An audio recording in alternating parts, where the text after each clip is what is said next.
pada saat mengucap sholawat kemudian meletakkan barokah, meletakkan fadilah tanpa dalil. Jadi banyak orang yang beramal dengan amalan sholawat meletakkan fadilah atau barokah tanpa dalil. Ini saya dapat amalan dari mana? Dari guru saya. Amalannya apa? Baca sholawat berapa kali?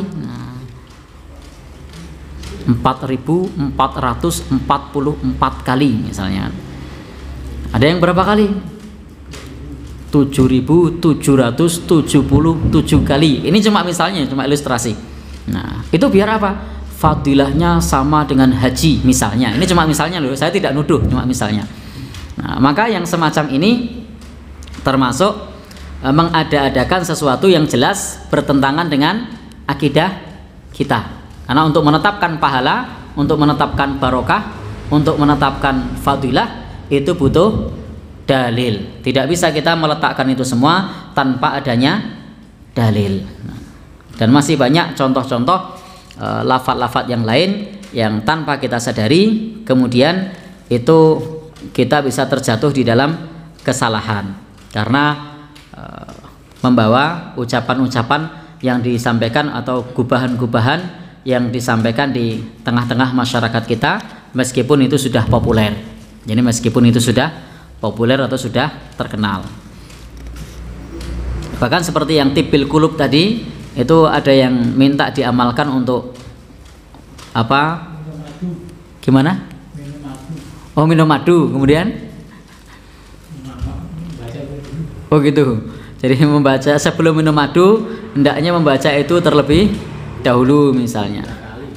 Nah, maka yang semacam ini itu bukan termasuk keutamaan-keutamaan yang kita sebutkan.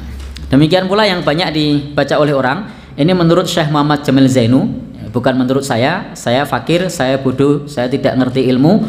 Saya hanya membaca apa yang disampaikan oleh Syekh Muhammad Jamil Zainu. Beliau menjelaskan di antara yang maknanya itu menunjukkan kepada kita sesuatu yang menyimpang dari tauhid itu adalah sholawat yang biasa dikenal dengan nariyah misalnya. Di situ disebutkan, ada yang hafal? Bahwa siapa yang membaca sebanyak 4.444 kali, harapan agar kesusahannya dihilangkan, dipenuhi hajat kebutuhannya, maka akan terkabul harapannya. Nah, misalnya seperti itu. Maka biasanya diamalkan dengan apa? Dibaca berkali-kali, bahkan sebagian tempat itu menjadi amalan-amalan khusus, yang harus diamalkan setiap hari, dan nanti akan diyakini terbebas dari keruwetan hidup misalnya. Ada yang hafal?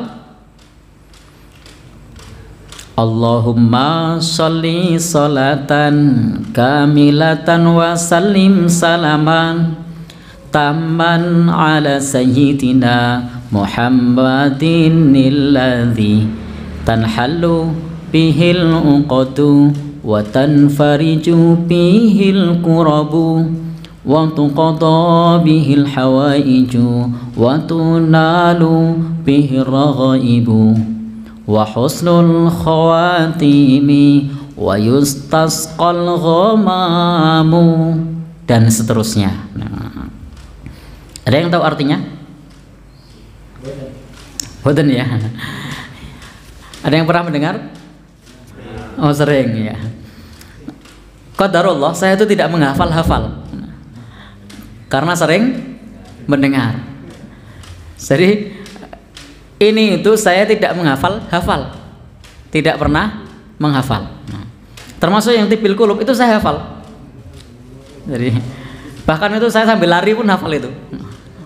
Padahal tidak pernah menghafalkannya karena seringnya ini dibaca. Ya?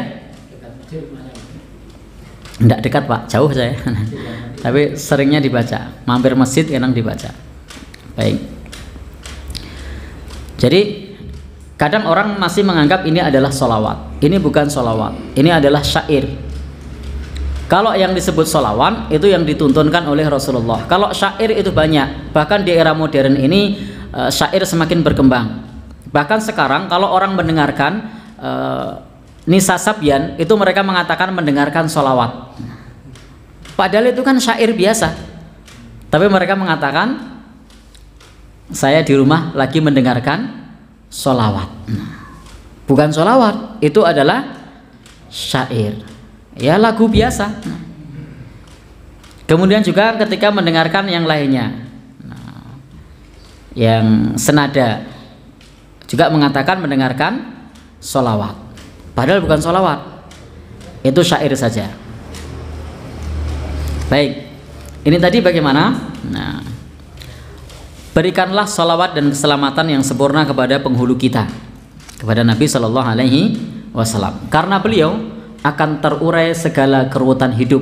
Nah, jadi karena Rasul maka akan terurai segala keruwetan hidup. Tanhallu bihil unqadu, akan terlepas semua ikatan. Nah, jadi menyandarkan bahwa keruwetan hidup, semua ikatan itu akan lepas. Nah, setelah itu kemudian watan fariju bihil kurobu. Nah, akan hilang segala kesulitan, segala kesedihan. Jadi dengan Nabi Shallallahu Alaihi Wasallam maka semua kesedihan itu akan hilang. Kemudian waktu qudha bihil hawaiju, dan akan terpenuhi semua kebutuhan. Nah, yang memberi semua kebutuhan siapa? Allah. Di sini, nah, maka disinilah kita perlu berhati-hati. Akidah tauhid kita itu bisa nakis, bisa kurang, bisa rusak, sebagaimana disebutkan oleh Syekh Muhammad Jamil Zainu. Akidah tauhid telah disebutkan di dalam Al-Quran yang diajarkan oleh Rasulullah Sallallahu Alaihi Wasallam, mewajibkan kepada setiap muslim meyakini bahwa hanya Allah yang mampu mengurai keruwetan hidup, menghilangkan segala kesusahan, yang memenuhi segala kebutuhan, dan mengabulkan permintaan orang yang berdoa kepada Allah Subhanahu wa Ta'ala, bukan kepada Nabi Sallallahu Alaihi Wasallam. Di sini juga disebutkan wa tunalu bihir raghaibu. Nah, wa husnul khawatimi wa istasqal ghamamu biwajhil karim. Nah, jadi di sini ada wasilah dengan wajah Nabi Sallallahu Alaihi Wasallam. Misalnya di situ disebutkan tersirami hati yang gersang dengan perantaraan wajah Nabi Sallallahu Alaihi Wasallam. Maka di sini wa istasqal ghamamu biwajhil karim. Nah,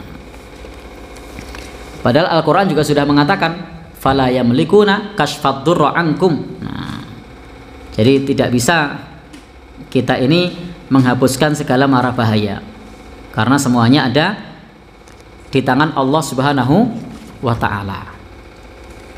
Dan ayat-ayatnya sudah jelas yang datang kepada kita, maka hendaknya kalau kita ingin mendapatkan kedudukan yang tinggi ketika kita bersalawat kepada Nabi Shallallahu Alaihi Wasallam, karena aulan nas bi yaumal qiyamah, manusia yang paling utama pada hari kiamat kepada Nabi Shallallahu Alaihi Wasallam adalah aksaruhum alaihi salatan, adalah yang paling banyak bersalawat kepada Nabi.